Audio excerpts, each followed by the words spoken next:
Wilam Lawrence is a professor of political science at American University. He joins me now live from Washington, D.C. Professor, Sudan's army chief, General Abdelfattah al Burhan, relieved several Sudanese ambassadors from their posts, including Sudan's ambassador to the U.S., EU, and the head of Sudan's mission to Geneva. What's behind all of that?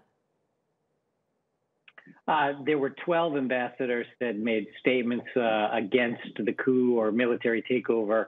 And so he is getting rid of 6 of them. And I expect the other 6 will either be also removed from their positions or they'll have to issue statements of retraction of some kind. But it's all part of a process to muzzle dissent, whether in the government, in the diplomatic corps, in civil society, anyone that's coming out against the revolution. As you know, there were leading civil society opponents against the coup arrested today. Although the prime minister was released to some kind of home arrest, he'd been in detention in the general's house and incommunicado until he was released. So this is all just a way of managing dissent. Of course, the internet and the telephone services continue to be controlled, and it's all about reducing criticism of these military moves.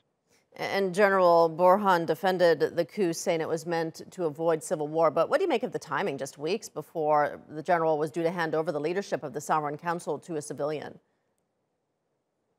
Yeah, that's something that's been missed in a lot of reporting, and I'm glad you brought it up, because the prime minister had announced on November 17th that the civilians would be taking over the council. So that's one of the main things that prompted this, in addition to the coup attempt on September 21st.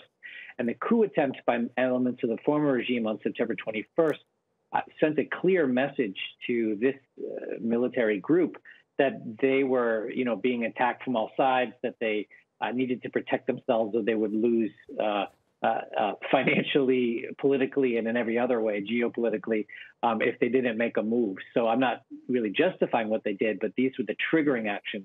The longer-term actions, and these were flaws going back to the 2019 agreement, were that the justice system was supposed to hold to account those responsible for the killing of hundreds of Sudanese in June of 2019, and that was facing these same military leaders. And also, there was supposed to be a reduction of control of mineral interests, gold mines, et cetera, and all of that was threatened. So we had both short and long-term reasons for the generals to make a move at this time. I think the international condemnation was very swift and very coordinated, and that suggests to me that everyone saw this coming. Yeah, and as you said, that international condemnation came quickly, and we're also seeing continued protests by the Sudanese people. Where do you see this all headed if the military doesn't cede power? So on the one hand, the military has already accomplished its goal of kicking the civilians out of power, suggesting a 2-year time frame for elections, which buys them a lot of time to protect all the interests that I listed. But I don't think, with all of the international condemnations and the humanitarian and economic catastrophe which Sudan is facing, with the suspension of World Bank assistance, IMF assistance, United States assistance, UN assistance of other kinds, all of that is on the chopping block, billions of dollars of assistance.